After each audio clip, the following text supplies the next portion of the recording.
Então, a gente começa aqui. Aula passada a gente tinha, entra aí, moço, encerrado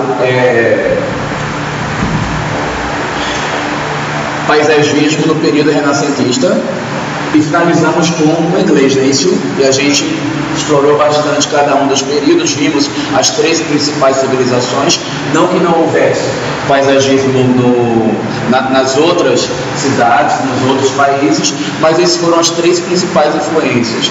Depois a gente vai ver alguma coisa legal também lá na Holanda, vai ver umas outras coisas que estão acontecendo, inclusive após o Renascimento, que vão ter características similares, mas eu não entendo elas como principais influências, né? Outra professora que vocês tinham, como ela tinha ido lá para Versalhes ver um pouco mais desse movimento, lá eles fazem muita referência ao paisagismo do período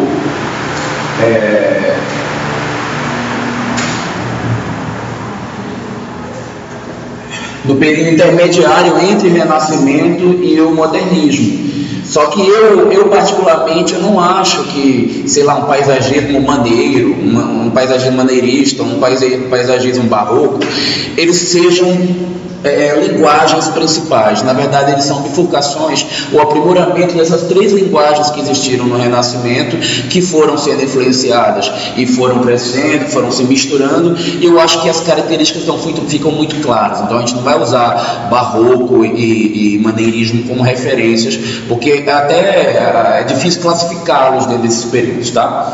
Bom, mas como a gente já encerrou então o nosso assunto sobre Renascimento, a gente vai adentrar em paisagismo contemporâneo. E quando a gente fala em paisagismo contemporâneo, o foco se desloca um pouquinho da Europa e vem para as Américas, porque o auge do paisagismo contemporâneo, por incrível que apareça, especialmente para nós brasileiros, vai ser lido como 2 referências principais.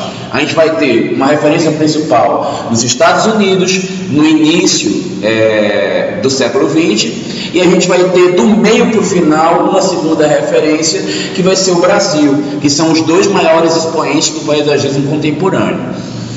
Até pode ser que nos outros países a gente tenha outras referências, mas para nós brasileiros, essas 2 são as maiores que mais interessam para o aprimoramento aqui do nosso estudo. Então, vamos aqui. Bom, eu cito então no início o nome do Frank Lloyd Wright como referência para a gente, quando estou falando de paisagismo, mas é importante para vocês compreenderem que o Frank Lloyd Wright ele não foi paisagista, tá? Por que eu cito então o Wright como uma referência para a gente falando de paisagismo americano? Porque o Frank Lloyd Wright ele instituiu uma linguagem arquitetônica que foi precursora no conceito da profissão de paisagista como nós entendemos hoje. O Frank Lloyd Wright não necessariamente iniciou nada disso. O que acontece aqui? Com o advento das guerras, da Primeira e Segunda Guerra Mundial, houveram muitas perseguições aos profissionais de arte, de arquitetura, de design, porque nós éramos campeões, eles eram também, né? Nós agora seremos, eles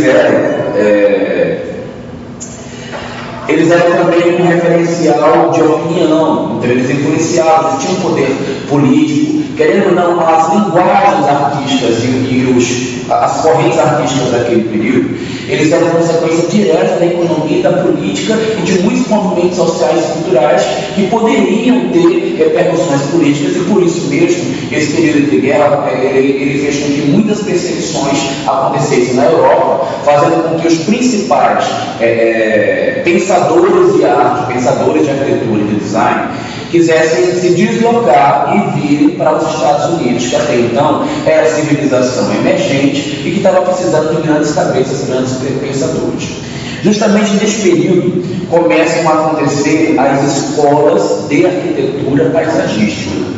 Gente, lá na Europa e nos Estados Unidos, quando você quer fazer paisagismo, você não vai para a faculdade de arquitetura estudar paisagismo, ou aqui no Brasil, coisa mais ridícula, na minha opinião, a gente ter uma disciplina de paisagismo, quando no máximo algumas faculdades de arquitetura tem duas, e no curso de agronomia também e de engenharia florestal tem disciplina de paisagismo. Então, no Brasil, quem podia projetar paisagismo até uns 2, 3 anos atrás era arquiteto,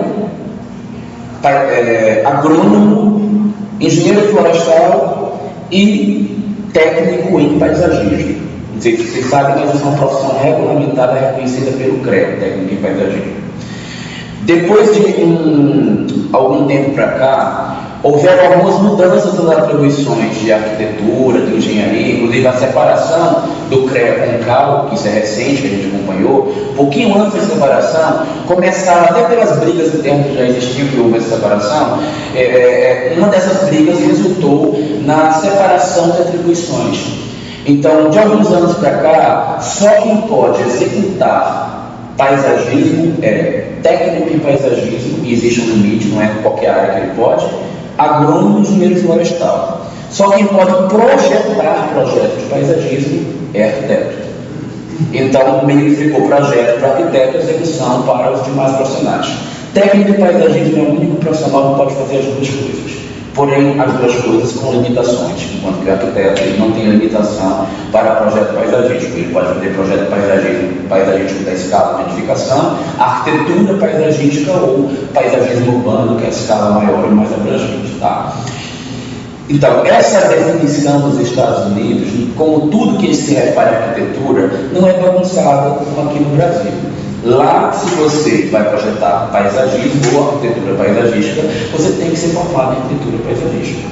Tá? E na faculdade de arquitetura, assim como nós temos noções em um semestre ou dois de paisagismo, e daí é que a gente começa a poder interagir com isso, mas não é o foco principal da formação de arquitetura. Infelizmente, no Brasil não existe faculdade de arquitetura paisagística. Qualquer pessoa que quiser conhecer paisagismo mais do que numa faculdade de arquitetura, precisa ir para uma escola de paisagismo que vai ser, querendo ou não, um curso técnico. No Brasil existem 4 cursos técnicos reconhecidos. Tem curso técnico em paisagismo em São Paulo, Rio, Minas e Brasília. Nós temos uma escola muito boa, fui professor dela durante uns 10 anos. Escola de Paisagismo, já foi chamada Escola de Paisagismo da UNB. Hoje em dia se chama Escola de Paisagismo de Brasília. É porque ela foi fundada dentro da UNB. Né?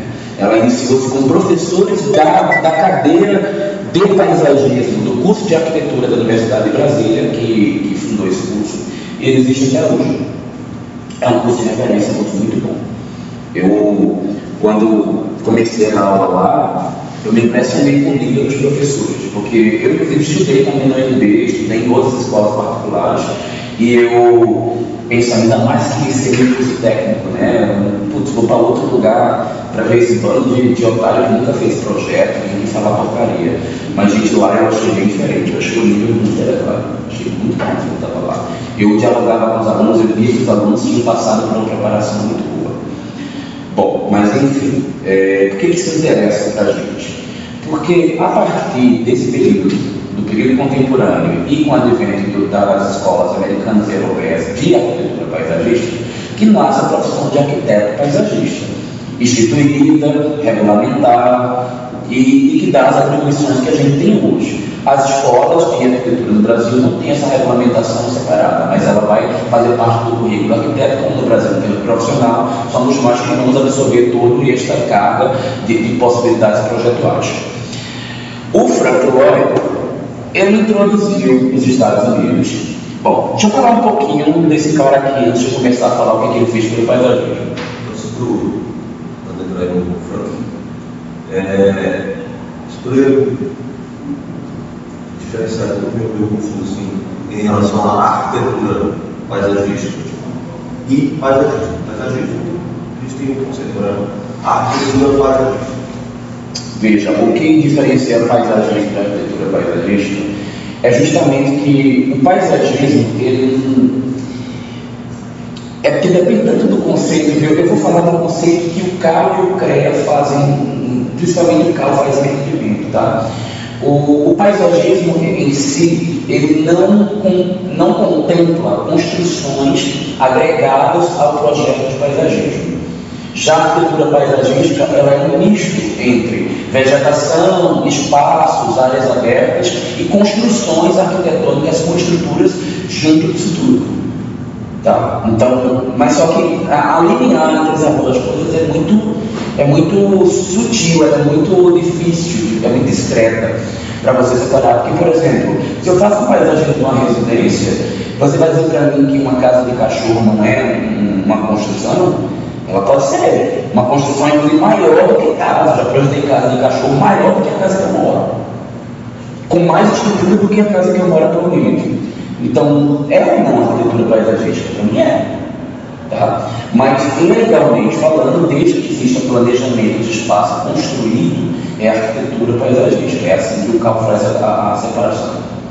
Então, os outros profissionais, nenhum profissional no Brasil pode projetar arquitetura paisagística, são arquitetos. Tá? Pelo menos a minha compreensão hoje do que eu li nas atribuições que aparecem lá do CAL. Tá? Inclusive, é novo falar do termo arquitetura paisagística. Quando era o sistema CREA-CAL com FEA, CREA com FEA, os arquitetos faziam parte do CREA, não existia esse termo arquitetura paisagística nas atribuições. Existia só paisagismo, projeto de paisagismo, projeto de paisagismo urbano. Foi claro, consegui responder. Bom, mas olha, a própria lei é confusa e ela tem muita brecha, porque todas as leis têm brecha pra caramba. Então, isso é muita interpretação do que li, do que está no sistema CAL. Sim, Frank Lloyd Wright, o que a gente vai ter de contribuição que vai fazer com que eu queira falar dele em termos de paisagismo, gente? Frank Lloyd Wright não foi paisagista, mas ele tinha uma preocupação paisagística muito grande. Os livros fazem uma confusão tão grande sobre ele, porque muitas das coisas que falam sobre ele aparecem em revistas, em anuários de arquitetura americanos, e aí os jornais antigos tem um monte de coisa que fala sobre ele, porque ele era uma personalidade. No século passado, Frank Lloyd era a personalidade que existia nos Estados Unidos, especialmente quando se falava no assunto de arquitetura. O que ele fez, gente? Ele entrou na faculdade, brigava com todo mundo, se achava. Ele fazia métodos, não sei se dá para dizer, acho que não muito honestos para trabalhar. Ele passava por cima de quem desse para conseguir fazer um projeto. Tanto que ele, quando estava na própria faculdade, arrumou um emprego no escritório do professor dele e começou a roubar os clientes do professor dele para ele mesmo, começou a fazer escondido. E aí, tipo assim, olha, eu vou falar, e foi o motivo da briga dos vídeos antigos que tem lá, tem umas duas brigas lá. Eu vou falar assim, que existem coisas que a gente pode ler na internet, alguns livros que falam uns detalhezinhos não muito claros. Então, eu vou dizer que é possível que seja verdade, mas não tenho certeza nenhuma, tá? Porque eu não acompanhei isso de perto. Eu só vejo as tirinhas que tem nas coisas que eu li. Então, fala coisas super cabeludas sobre a vida dele, sobre casa que incendiou, assassinato dentro da casa dele, ele traindo o chefe, pegando a esposa do chefe, pegando os clientes do chefe, ele pegando mulher de um, mulher de outro, ele pegando não só mulher, né? Então, o cara, ele tinha uma vida pessoal meio conturbada. A mídia adorava essa história do Frank Lloyd. E já tinha o fato dele ser um cara polêmico, porque ele pegou a faculdade, abandonou e foi abrir o escritório dele. Né? Muito tempo depois, ele ganha um diploma de doutor em arquitetura de uma faculdade reconhecida e mais à frente se torna o maior arquiteto para eles, né? O maior arquiteto do mundo, né? Nos Estados Unidos. Então, ele recebe o título honoris causa do doutor em arquitetura. Depois ele é professor, vai ensinar arquitetura, né? Então, meio esquisito, né, essa história dele. Mas, gente, eu vou começar para vocês, que apesar dessa história cabeluda toda dele, eu sou fã de muitas coisas que ele fazia, porque ele naquele período lá, quem não estava estudando arquitetura paisagística, quem não estava se especializando em uma coisa muito específica naquele período, ele não conseguia ser tão generalista e compreender tantas vertentes extremas como ele fez. E ele foi um dos primeiros arquitetos que assumiu o compromisso de trabalhar com design de interiores, que naquela época era diferente ser designer de ser arquiteto no tocante à produção projetual. Quem era designer naquela época era designer de produto ou designer de programação visual, que é diferente de hoje, que tem a profissão design interiores. A profissão design interiores é uma profissão super recente. Ela já existe de fato há muito tempo, mas ela só existe de direito, de normativo, e aliás nem tanto na maioria das faculdades, há pouco tempo. Por que a profissão de design interiores existiu? Porque nós arquitetos não queríamos terminar de fazer nosso trabalho, fazer arquitetura de interiores. E foi abrindo margem no mercado para que um outro profissional entrasse e detalhasse melhor aquilo que a gente não estuda na faculdade, que realmente vocês não têm disciplina nenhuma de design de interiores, né? Para mim deveria, porque quando vocês saírem no mercado, é a segunda coisa que vocês mais vão ser cobrados. Para mim, toda a faculdade contemporânea tinha que ter uma disciplina, no mínimo, de arquitetura de interiores, para vocês entrarem no mercado sabendo o que vão fazer, mas infelizmente não tem. E este cara, ele desenhava lenços para botar em cima da mesa, ele desenhava gradil de fora da janela, fazia detalhes para entregar para o cliente executar, desenhava detalhes de janelas elaboradas, fazia o detalhe da lareira, fazia coisas que nem hoje em dia, que tem uma profissão específica para isso, não é todo designer de interiores que quer fazer isso, não é todo arquiteto de interiores que faz isso. Né? Então ele realmente foi precursor nisso. E foi precursor no quesito se preocupar com arquitetura e paisagismo. Por quê? Que ele fez o diferencial nesse período. No período pós-guerra, toda a arquitetura que existiu foi a arquitetura de subsistência. E houve inversão de valores visuais, de valores culturais, que fez com que fosse considerado supérfluo paisagismo nas edificações. Por quê? O que era interessante na arquitetura renascentista, ecletista, maneirista, as que tinham anteriores? Uso de normas, uso de detalhes em exagero, né? Em grande quantidade. Tem aquelas normas de ter a colunata, que tem uma proporção, que tem o fusto, que tem o capitel, que tem o tabulamento, que tem aquela coisa toda. De repente a gente entra num período onde o mais importante não é obedecer norma. Que norma? O importante é o conceito que você está querendo vencer, e o importante é você ser um herói e desbravar o mundo com as suas ideias e trazer isso para as pessoas, para elas entenderem também. Eu vou mudar o mundo com a minha arquitetura, e você, homem normal, se adapte à minha arquitetura. Eu sou o grande herói, grande arquiteto, grande estrela, que sei todos os domínios da razão e que estou propondo arquitetura fantástica que vai salvar a sua vida. Era meio isso que começou a acontecer com o modernismo. É uma leitura minha, não é uma possível leitura existente. Só que o paisagismo que entra nesse período, ele entra como supérfluo. Por quê? O que era paisagismo até o Renascimento? Era muito adorno, muito detalhe, muita informação, muita flor, muito tudo. E eu estou pobre, eu saí de uma guerra agora, estou ferrado. A arquitetura tem que ser reta, simples, prática e básica. Aonde? No meio do descampado, que é o sol que sobrou da guerra. E eu não vou gastar dinheiro com florzinha para botar ao redor, não, porque isso é feio. Eu estou sem grana, está todo mundo morto, morrendo, sem dinheiro. Vou botar florzinha ao redor da minha casa? Não vou. O que o Frank Lloyd faz? Ele pega o próprio logo, a própria natureza, e procura inserir sua edificação em meio a um local onde o paisagismo já favorecia essa composição exterior e interior, e o paisagismo já é a própria cena no qual ele coloca. Então ele não fica botando vegetação, enfeitando e criando forma para fazer paisagismo, não. Ele descobre onde o paisagismo é lindo e maravilhoso e enfia a casa lá. E aí ele cria alguns conceitos típicos só dele, que ele cria, que é o Sonia House Style. Vocês sabem de onde surgiu essa história de Sonia? Na verdade, assim, isso aqui é a abreviatura de US, ou seja, United States, ou seja, Casa do Americano. Quem é dos Estados Unidos, ou seja, quem é dos US, é um Usoniano. Deu para entender aí o que rolou? Então, o Sonia House Style é o estilo de vida do americano. Aí ele criou o estilo de vida da casa que era introduzido na natureza, que era aquela coisa super horizontalizada, que pegava os materiais da própria natureza, ou seja, pegava um pouco do que aquele pessoal fazia lá na pré-história, que era pegar os materiais da própria região e aproveitar, e botava muito pedra para fazer a construção, que era a maneira de integrar a área externa com a interna, utilizando materiais naturais. E fazia a composição. Só que, obviamente, que se você só faz isso, você está morando quase que dentro de uma floresta, né? Nesse momento era a sensação que vingava. Então, na sequência, ele começou a sentir a necessidade de complementar isso que ele fazia. Mas ele já, arquiteto quadrado velho, quando isso começou a ter necessidade, não foi ele quem assumiu esse papel.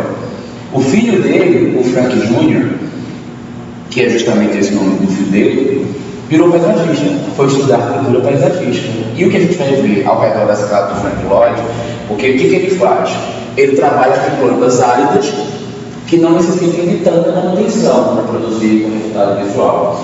E aí começou a incrementar o trabalho do Frank Lloyd. Eu quero acreditar que pouco do que foi surgindo aqui aos poucos já era a linguagem do Frank, que não era tão especialista em paisagismo, e o Júnior começou a absorver e multiplicar e melhorar. Então eu vou dizer que isso talvez seja um resultado do trabalho de interação entre os dois. E aí vocês vão perceber o seguinte: características que vão influenciar o paisagismo americano e contemporâneo como um todo, que a gente já começa a perceber no trabalho do Frank e do Júnior. O uso de escadarias, gente, é uma característica super frequente nesse momento. O uso de platôs e escadarias, desníveis. Por que isso? O modernismo é um período de heroísmo, é um período simbólico, de simbolismo. Levantar níveis, descer escadas, são transições simbólicas. Então elas dão muito significado. Você levanta uma coisa imponente, importante, poderoso, você desce outra, há uma mudança de simbólico entre os desníveis. Então a gente vai ver. Outra coisa, o jardim, até então, ele era uma coisa geométrica, simétrica, e a coisa toda, tudo que tinha do lado do outro, a geometria era muito fixa e muito carregada. O paisagismo, nesse período moderno, ele limpa, porém, ele não limpa no primeiro momento, né, que você está no que já é o período que está vivendo Frank Lloyd. Ele não limpa significativamente a ponto de extrair todos os excessos. Mas existem traços que são ortogonais, que vão comparecendo, e aos poucos começa a aparecer algo em diagonal, curva, mas no período Frank Lloyd ainda não existe essa linguagem da curva. A gente ainda está vendo as escadas, os níveis e desníveis, uso de alguns materiais, e mais à frente o concreto entra no paisagismo também. As jardineiras elevadas para colocar vegetação influenciam o paisagismo da gente, por exemplo, aqui no Brasil, até a década de 90. Até a década de 90, se você fazia paisagismo para assistir, você tinha que fazer uma muretinha, levantar e botar a plantinha lá dentro. Né? Hoje isso já é uma prática que a gente sabe que traz problemas, porque o que está em alta? Acessibilidade. Botou paredinha, você interrompe passagem, você gera desnível, você dificulta a acessibilidade. Então paredinha não é uma coisa que a gente está fazendo tanto não. Dá trabalho, dá manutenção, tem uma série da infiltração, botar paredinha. Então isso já não é uma coisa, mas era característica dessa época e meio que virou padrão e bonito e na moda fazer tudo isso. Outra coisa que vai acontecer é que no período modernista, as artes, a linguagem das artes mandava na arquitetura. A arquitetura e as artes influenciavam o paisagismo e muitos motivos abstratos que eram da linguagem dessa época vão começar a aparecer nas composições paisagísticas, especialmente esculturas abstratas. Olha aqui essa composição, ó, na beira da piscina. Outra coisa, grandes quantidades de água no projeto paisagístico, tá? No primeiro momento, eles eram somente espelhos d'água e a água parada. Só que, obviamente, todo mundo vai ver as consequências sanitárias disso e a água não fica parada por muito tempo nos projetos. Uma outra visão, você vê que ele faz uma composição do natural, que já é árido, e acrescenta poucas coisas áridas no paisagismo natural. grande quantidade de água. Você vê que aqui é tão abstrato que nem uma escultura propriamente formada, né? Tem uma pedra no meio da composição da escadaria e ele eleva ela lá. Notem que os traços aqui são super ortogonais, mas não deixou de aparecer uma diagonal aqui, ó. Apesar disso.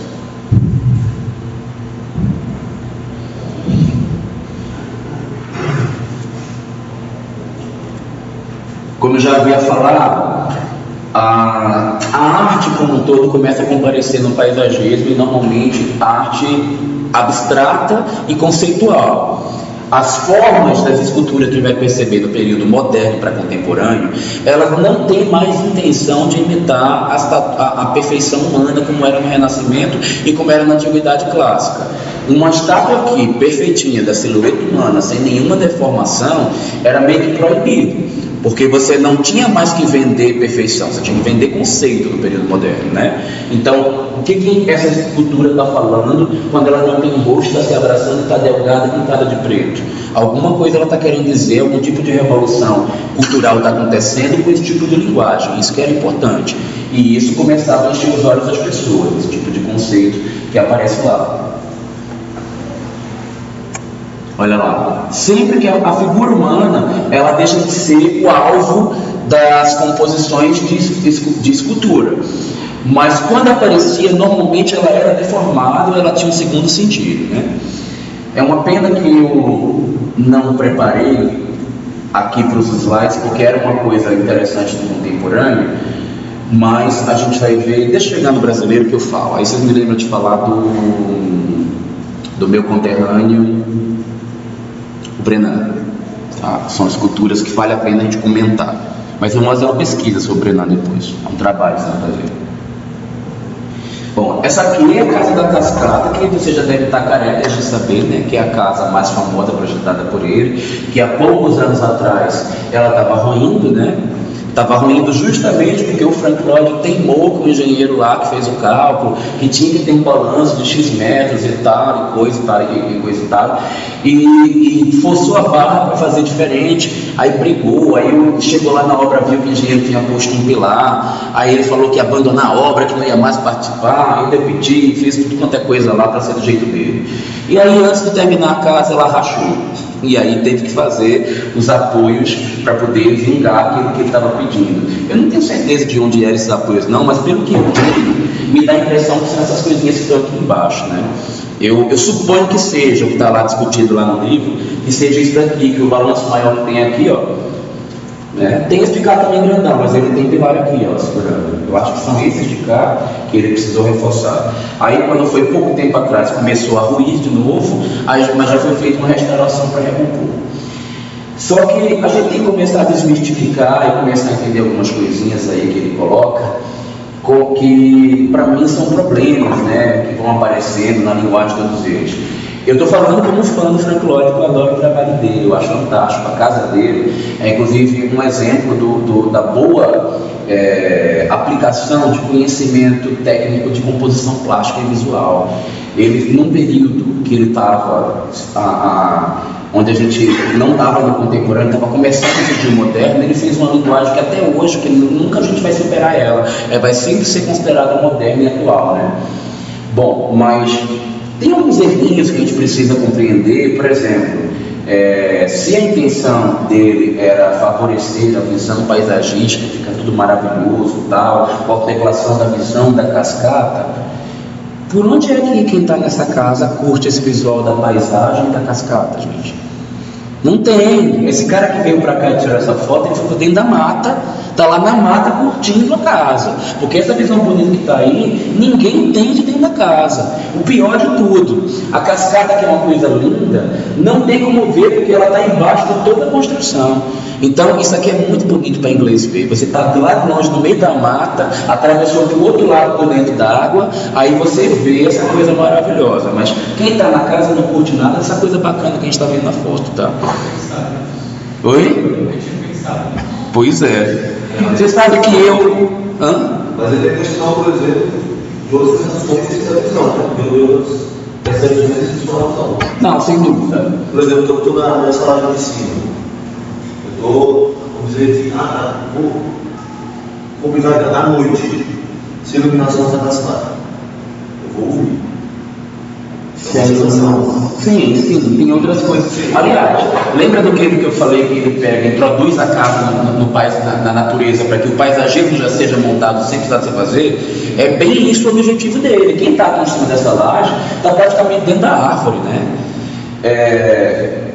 Então, assim, eu não estou querendo detonar a casa do Frank Lloyd, nem dizendo que ela é uma péssima, não, porque eu sou fã dessa casa também.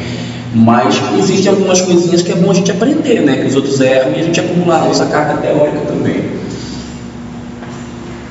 E não existe esse santo arquiteto que acerta tudo e não erra nada. Aí algumas cenas aí de alguns momentos e outros ângulos da casa, algumas estações aí diferentes, como que fica a casa da cascata. Engraçado que a chegada da casa não é por aqui, né? A chegada da casa é pelo fundão, por esse pedaço que vem daqui, né? Vem de cima do morro, vai descendo, chega numa área que não tem nada a ver com esse visual bonitão que a gente está vendo. Olha lá, essa é a chegada da casa. Lá em cima tem uma piscina que parece um lago, não é uma piscina artificial, não. Ela parece uma coisa bem natural. É um projeto bem bacana da piscina dele. Bom, aqui algumas estações do ano diferente, do outono, né? Eu imagino. Deve ficar muito lindo, ficar no meio desse amarelão lá.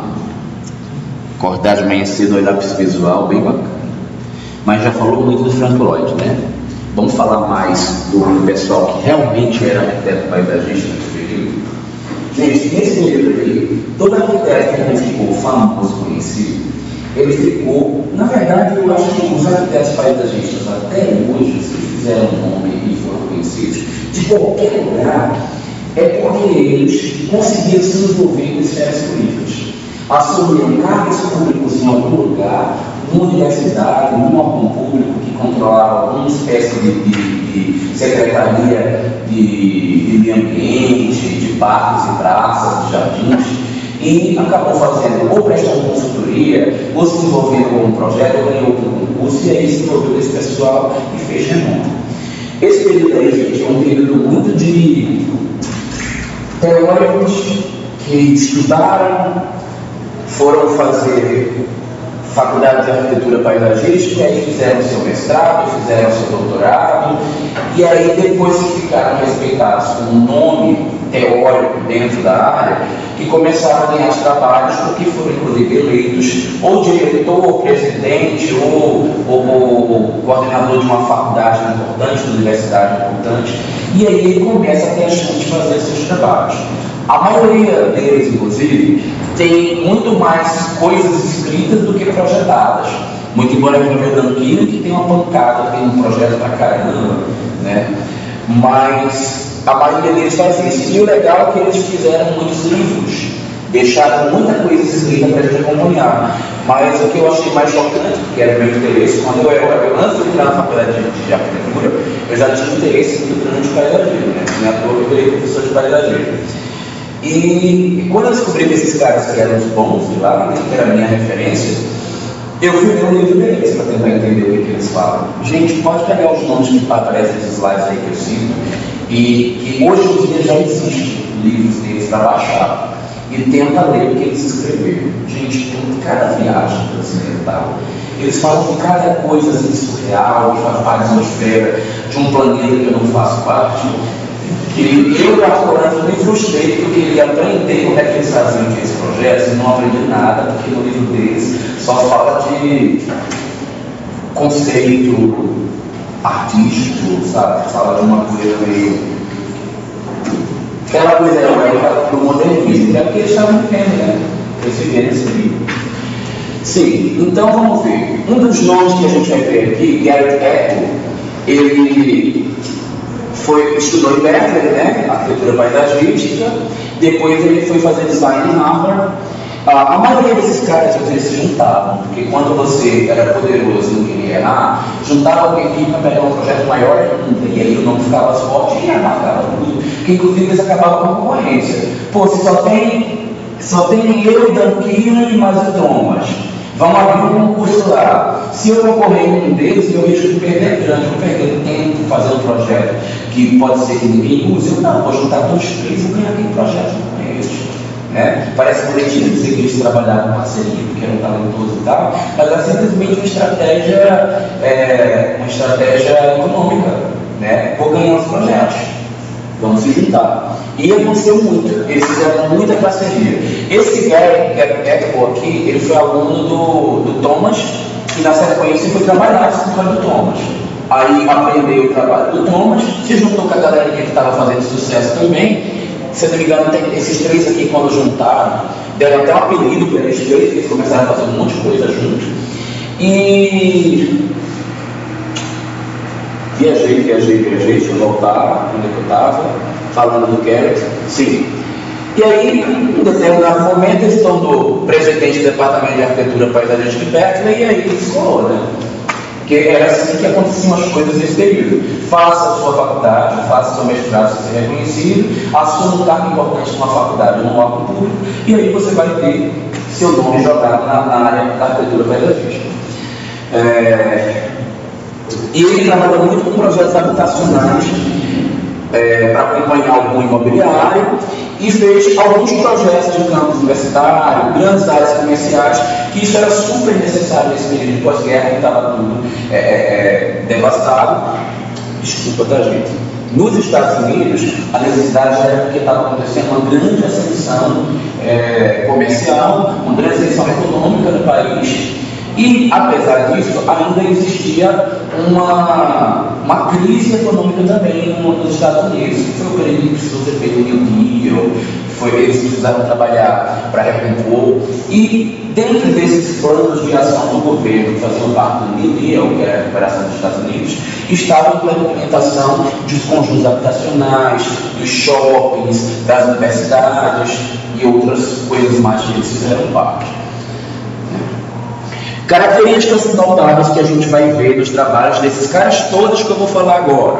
Todos eles se inspiraram em artistas surrealistas, ou seja, os artistas do período pós-moderno e moderno, e transformaram essa linguagem em paisagismo. A maioria deles já tinha se tocado na questão da salubridade relacionada com água. Então eles sempre produzem água em movimento e em meio a volumetrias diferenciadas. Isso é uma linguagem super comum. Todos eles gostam de fazer escadarias, produzir jardineiras suspensas, fazer percursos de água conduzidos por dentro de construções. E todos eles gostavam de fazer muita arquitetura paisagística, ou seja, paisagismo construído. Eu, particularmente, me inspirei muito neles quando comecei a fazer meus projetos, e hoje em dia eu não sou um arquiteto, eu não sou um paisagista de muita vegetação nos meus projetos também. Eu reduzo a quantidade de vegetação, porque, dentre outras coisas, um paisagismo que tem excesso de vegetação, ele é um paisagismo que ele pode ter muita manutenção, e o dono desse local, ou os administradores dessa área, se é uma área comercial, eles podem não quererem ter que lidar com aquela manutenção. Já a parte construída, você construiu, vai estar lá para sempre.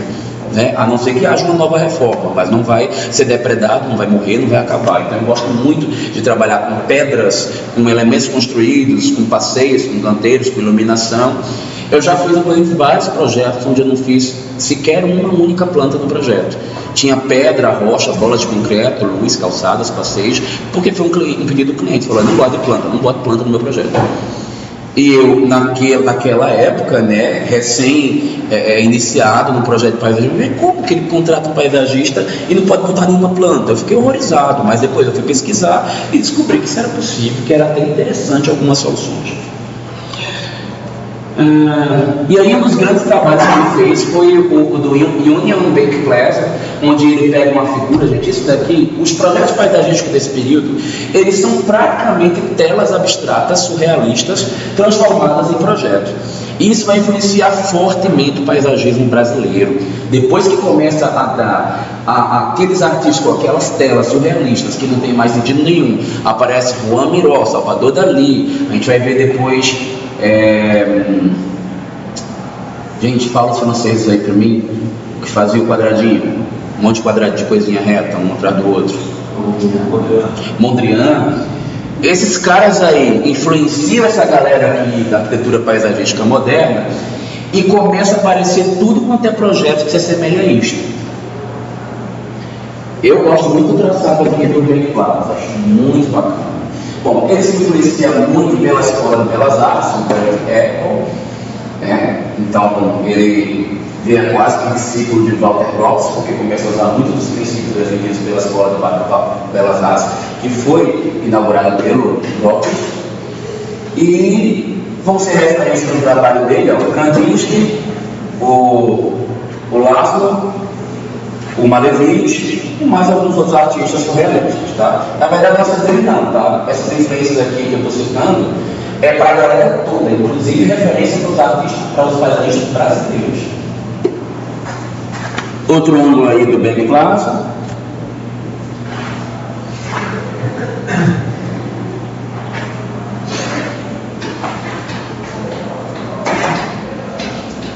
Olha a característica que eu falo. Esculturas com formas geométricas ou abstratas, tá? Redução da presença de figura humana na estatuária. Isso aqui é uma obra o Guerra também, ele traz um conceito que é um pouco semelhante com a intenção do Frank Lloyd. Ao invés de ele colocar no local o paisagismo, ou a natureza, ele tenta colocar dentro da casa própria a natureza. Isso era um dos ideais dele, que vai ser precursor do que hoje nós entendemos por jardim interno. Gente, isso é uma busca de todos esses caras, tá? Todos eles queriam ou botar a casa dentro do jardim ou o jardim dentro da casa. E esse esforço deles de produzir essa integração, que era um conceito muito definido pelas escolas de paisagismo americanas, que nasceu o jardim inverno que nós temos hoje. Esse Fulton Mall aqui, gente, é uma praça que ele faz, uma área comercial, que hoje está ameaçado de, eu não sei se já está ameaçado, se já foi aprovado o projeto, se já está até construído, mas eu vi que existia um projeto de ligação através de uma avenida, para fazer uma avenida mesmo de carros passando por aqui, e fazer com que ela deixe de ser de pedestre, e ia quebrar toda essa praça. E eu vi até uma história de um baixo assinado correndo na internet para evitar esse processo.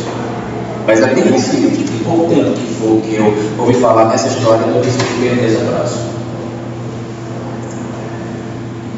A gente vai ver o trabalho de outro paisagista agora, do Dan Hillary, que ele, inclusive, eu percebo nele, gente, uma linguagem muito influenciada pelo paisagismo chinês, pela quantidade de formas que ele trabalha, pelo colorido, pelas espécies, mas não dá para dizer que o projeto dele tem características chinesas não, tá? Eu só vejo assim de leve na nuance essa influência em algum momento que ele teve do chinês. O Dan Hillary, assim como todos os arquitetos paisagistas desse período, ele tem um pouquinho assim de trauma. Ele foi o cara que mais se traumatizou. Ele começou a fazer um monte de projeto público, começou a fazer um monte de coisa, começou a brigar com todo mundo, e chegou uma hora que ele falou, não faço mais coisa pública, vou fazer só a causa deles. E aí ele meio que vai virar um dos caras assim, mais que um portfólio paisagístico de residência. E ele começa a trabalhar muito com a questão das formações não vegetais, ou seja, coloca seixo, coloca brita, né? Porque as calçadas e o concreto e a terra já estavam muito presentes. Começa a trabalhar muito com a mistura de materiais, porque nos órgãos públicos essa mistura não é tão comum. Então as calçadas com materiais misturados começa a ser uma característica. Ele começa a fazer os caminhos de fitas d'água.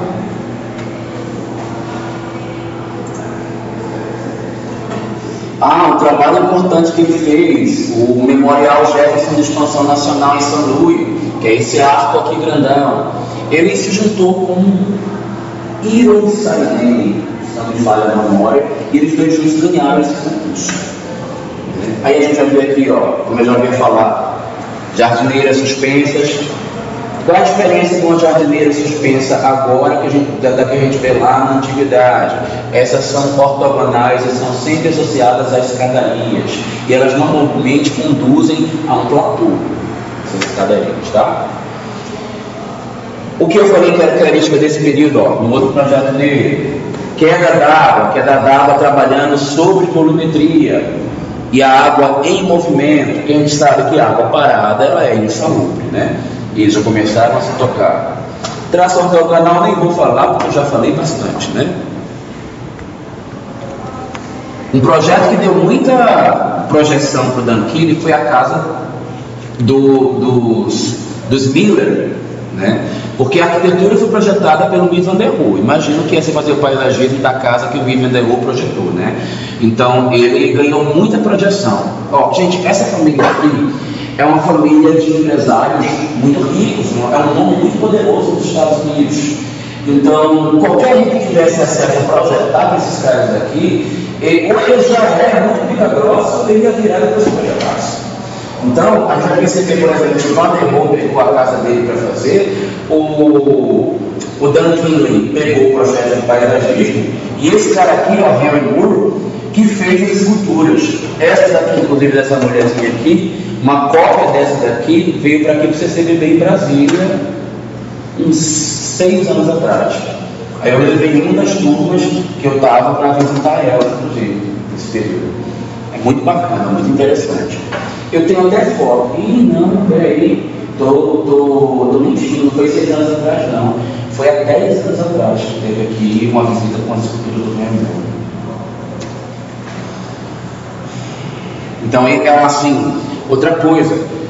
Eu já tinha citado, eu vou reforçar, aqui vocês vão perceber essa questão que eu falei da estatuária humana.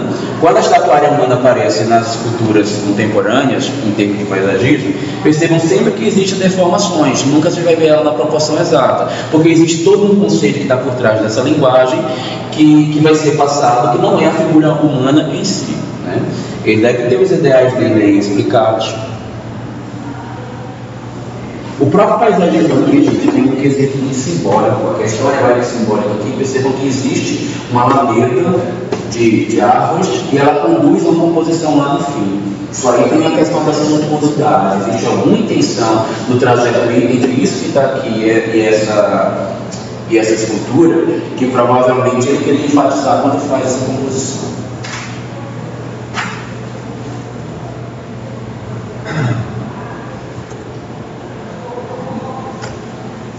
Esse aqui, eu não me lembro, se deve ser o projeto dentro de alguma universidade. E aí vocês vão perceber várias outras áreas aí, ó, públicas, com os níveis de onde ficam os elevatórios de água diferenciados para acontecer esse movimento de queda entre um patamar e outro. Gente, a produção, como é que eu diria, com mais técnica de pergolado, a gente vai começar a perceber já nesse período, tá? Muito embora o pergolado não é uma contribuição que nasceu nos Estados Unidos, ela já vem desde a antiguidade clássica, porque os povos helênicos também gostavam de pergolados, tá? Era assim que eles colocavam as videiras e outras trepadeiras que eles gostavam de colocar no meio da composição arquitetônica, inclusive. Projeto da Academia de Força Aérea, o parque que eu não sei falar o nome.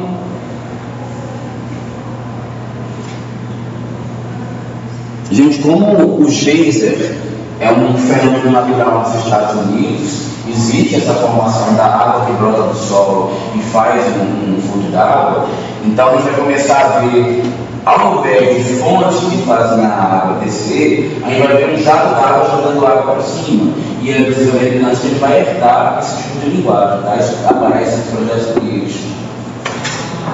Parece um livro, é uma igreja, né? Agora está explicado quem tem essa forma. É o quê? Aquilo ali no fundo da segunda frente. É uma igreja. Eu não sei. Alguém tinha me mostrado. Eu não tenho certeza se é não, porque isso está na Academia de Força Aérea. Só se for uma igreja que fica dentro da Academia de Força Aérea. Eu não conheço o projeto de arquitetura de lá.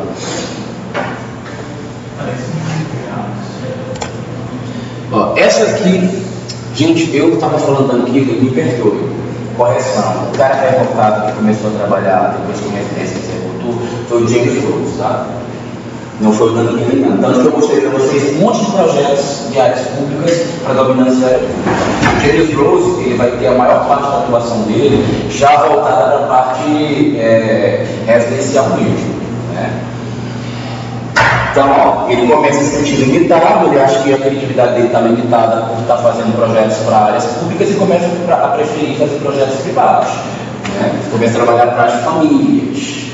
Então, como todos eles estudam arquitetura paisagística, ó, o outro também gênio. Normalmente quando esses caras são expulsos é porque eles são muito geniais, são muito bons, mas eles são tão bons que eles desafiam as autoridades desse ponto, né? E ele também escreveu um monte, né? Todos esses caras do paisagismo moderno escreveram pra caramba para virar o que viraram, né? Eu queria só um livro deles que ensinasse a fazer paisagismo. Para mim estava de bom tamanho. Comecem a perceber que vai virar uma linguagem do paisagismo contemporâneo a introdução de painéis artísticos. E os painéis têm motivos abstratos. Painel, como contribuição paisagística, já aparece desde a antiguidade, mas cada momento ele tem uma linguagem. Lá no Egito existiam os hieroglifos nos painéis e algumas gravuras que tinham a ver com aquela arte daquele período. Quando a gente chega no período entre medieval e o Renascimento, a gente vai ver especialmente por influência dos mouristas, que foram os povos que colonizaram mais tardiamente a Espanha. A gente vai perceber que por influência da religião, eles começam a produzir aquelas cerâmicas que também vão fazer painéis artísticos a partir dos azulejos. Aqui, no período moderno, aparece azulejo também, só que isso é mais característico do Brasil. E nos Estados Unidos a gente vai ver muito dessas composições artísticas. Mas isso daqui tanto vai acontecer no Brasil quanto nos Estados Unidos, tá? O azulejo que vai ser mais pesado aqui pra gente. Lógico que não com a característica mourisca.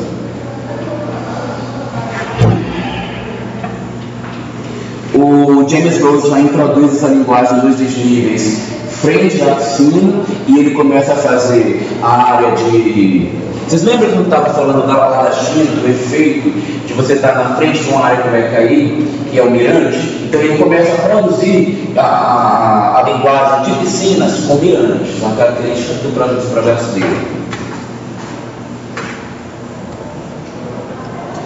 Aí a gente vai pegar um outro cara aqui, que talvez desses outros caras que pegou, foi o precursor da linguagem paisagística. Ele foi um cara que lançou muito conceito, foi professor inclusive da maioria desses todos. É o mais antigo dos arquitetos paisagistas, que é o Thomas Turch. É a maior referência paisagística dentro desse período. Ele foi professor universitário, né? Foi um grande arquiteto paisagista e ele tomava como base para os seus projetos esses 4 princípios: unidade, função, simplicidade e escala. Muito embora eu particularmente acho que muitas vezes é só uma questão conceitual e todos esses nomes podem comparecer em qualquer projeto, dependendo de como você está lidando com a situação. Eu gostaria de entender melhor o que ele quer dizer quando fala disso tudo aí. Mas o fato é que ele não estava... Você vê que o discurso dele não está tão ligado à arte como os outros que a gente vai ver, né? Os outros são muito mais influenciados pela arte surrealista, pela arte abstrata, do que o Turch. Turch estava preocupado com uma questão muito técnica. Ele definia princípios, ele corria atrás dos princípios, e eu acho que a plástica dele não saiu uma coisa tão ruim como a gente está vendo, né? Provavelmente esses princípios que ele englobava aqui, que ele defendia, já englobava a questão artística também, como se a questão artística estivesse dentro de um quesito de simplicidade, estivesse dentro de uma questão de escala, né? Então ele era muito preocupado com a utilidade que o espaço teria. E eles começam a perceber que ele já começa a defender motivos ecológicos. Gente, todo esse pessoal da arquitetura moderna, do paisagismo, da escola paisagística moderna dos Estados Unidos, tinha preocupações ecológicas. só não defendiam com esse nome como a gente defende hoje, uma questão sustentável. Mas todos eles, de uma maneira ou outra, por estarem envolvidos com natureza, com ecologia, com meio ambiente, na sua base de formação, todos eles tinham princípios e intenções que vinham de encontro à sustentabilidade, como utilizar os materiais do próprio local, como evitar que determinadas áreas para serem implantadas tivessem que ser devastadas. Então vocês vão perceber diversas acomodações com esse tipo de linguagem na linguagem do projeto deles. O Donnell Garden foi o projeto mais famoso do Thomas Church, que inclusive no meu último projeto de paisagismo criante, que é o que eu pretendo levar a vocês, foi o motivo de briga entre eu e meu sócio, porque o meu sócio esperou viajar para Recife.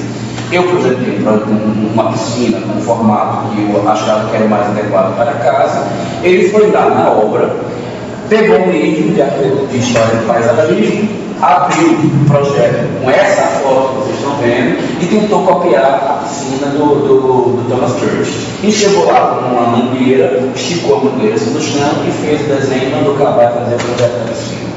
Quando eu cheguei, estava lá a piscina. Tomara que a gente consiga fazer a visita mais rápido possível, vocês verem como ficou. Não vou falar, eu tenho medo do dono da casa assistir um vídeo depois na internet para as filhas dele.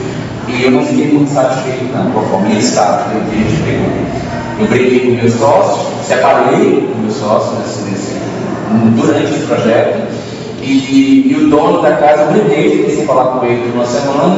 Quando foi depois de uma semana ele me ligou, me fez o espaço e eu voltei a trabalhar com ele.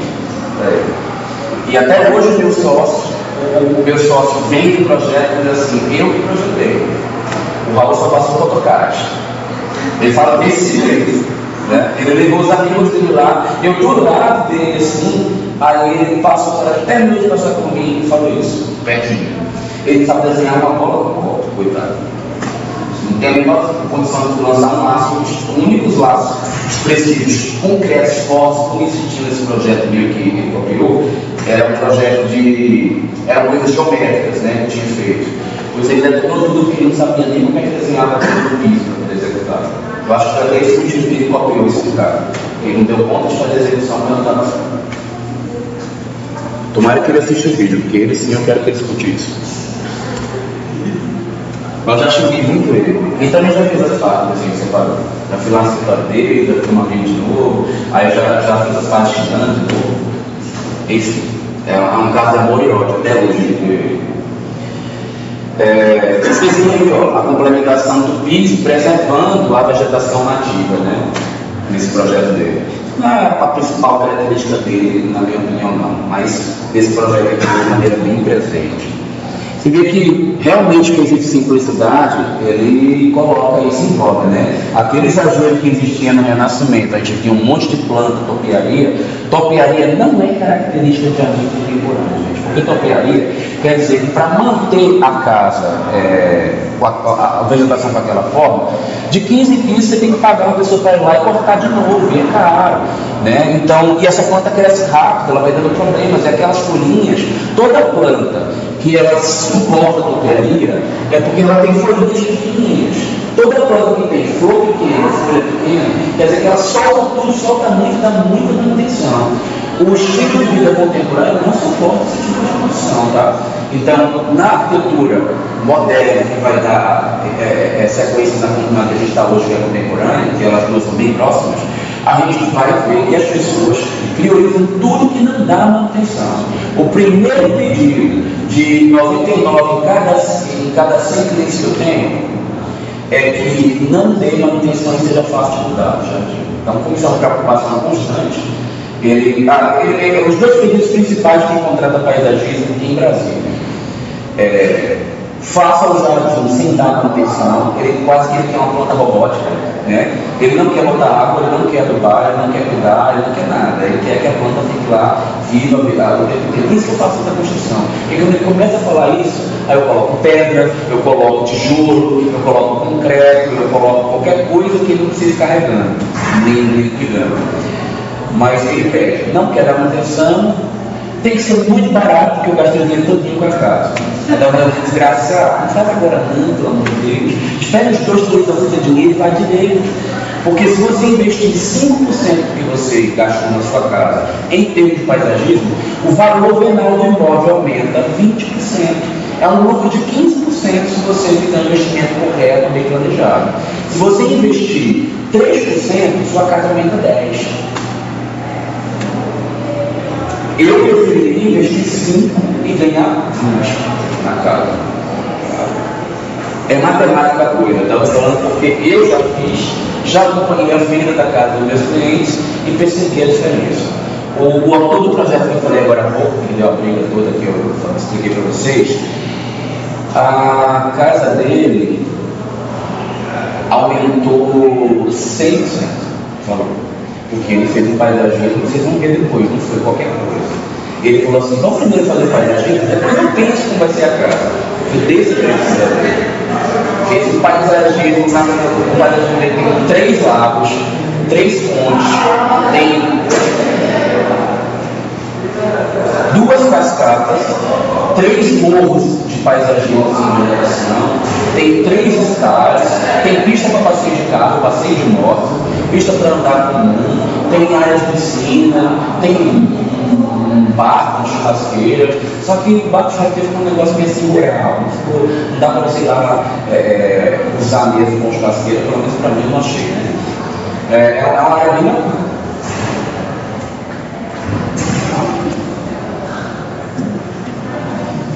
Aí já o projeto de uma universidade, o projeto da Thomas Church, que vocês vão ver as características que eu falei, né? Você vê que o projeto dele não tem muito adorno, muito complemento, muita vegetação rasteira e de pequeno porte. É característica dele trabalhar somente com a parte construída, escadaria, platô, desnível e vegetação de alto porte. De baixo porte, menos projeto. Topiaria nesse período, mínimo possível. Tá? Não era modernismo, não era momento de gracinha para paisagismo. Era meio imoral fazer isso. Aos poucos a gente vai começar a ver que o traçado diagonal aparece também porque a linguagem do período surrealista também influencia e a gente começa a sair daquela coisa caretinha que a arquitetura moderna tinha. A tentativa de reproduzir a natureza a partir de elementos artificiais era uma busca também do Church. Não era de todos ficaram ali não, tá? A maioria deles não estava nem aí para artificializar. Mas o Church queria fazer uma piscina que parecesse realmente um laguinho, colocando pedras, selos. Eu acho isso muito barato. Porém, para conseguir manter essa cara, também dá manutenção. Então as pessoas não gostam muito desse tipo de resgate aqui. Hoje em dia tem propostas ecológicas, onde existe um sistema natural, que o próprio ecossistema faz com que a água se mantenha pura. É um negócio super complicado de fazer. E tem alguns projetos que vocês podem achar. Tem várias empresas que fazem isso. Tem inclusive a se recompõe água salgada, e consegue colocar frutos do mar dentro. O uso de frutos do mar com água salgada é super complicado. É uma manutenção meio besta também. Então, gente, já que a gente já viu o cara mais importante, nós vamos parar a parte de paisagismo americano para a gente começar a falar do brasileiro. Vocês acham que a gente deve dar uma pausazinha agora? No intervalo? Então vamos dar uma paradinha e a gente volta depois para falar de paisagismo contemporâneo no Brasil.